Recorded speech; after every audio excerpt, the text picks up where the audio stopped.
It seems to me, Jason, that Jeffrey Epstein had intimate relationships with every caliber of politician, whether they were on the right or on the left. Let's be honest about it.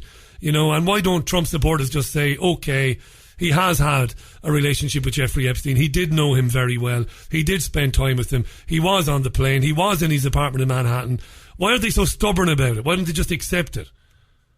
You know what? It's tough for me to understand too. I don't understand it. When I got into this game, it was never about right and left. No. We didn't pick sides. I wasn't part of a team baseball, and the cognitive dissonance is over the top. For instance, the allegation that he broke it off at Mar-a-Lago, right? Yeah. Well, that actually comes from one of the victims. And in the same breath, that victim says that, yes, Trump was on the plane, on Epstein's plane, by the way, with her and Ghislaine Maxwell at the time, and Melania. Now, aside from that, we have the Vanity Fair report where, and this came out long before any of the scandal, where Trump is quoted as saying, you broke the cardinal rule, Jeffrey. You were late for someone else's plane. And him and Ghislaine got on there with he and Melania. Now, there's a report out there. I believe the guy's name is Jeffrey Horander. I might be butchering his last name. But essentially, this guy is a Florida businessman that says that he set up a party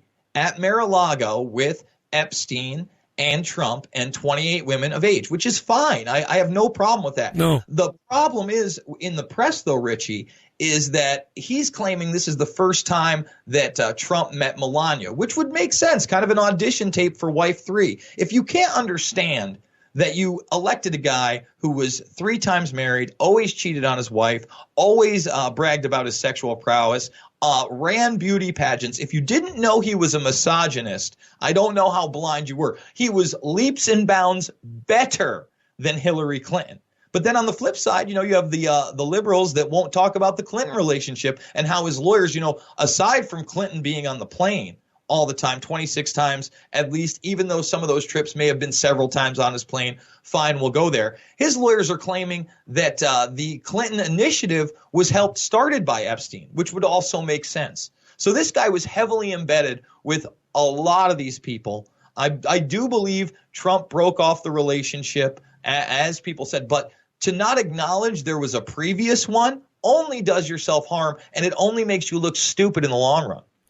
I'm going to, do you know what I think? I think he's going to walk, or something might happen to him. Now, I never make those types of, I never speculate like that. I'm not one of those. I don't believe in being sensational, like yourself, Jason. But I think because you're looking at the royal family, you're looking at the Clintons, you're looking at Trump, you're looking at so many more people. Like you said, you made a brilliant point there. We don't have all the logs. He can't be allowed to talk, and I think he'll either walk and he'll go somewhere and we'll never see him again, or he'll have a fit of he'll have a fit of guilty conscience or something, and he'll hang himself or he'll slit his wrist. That's what I think.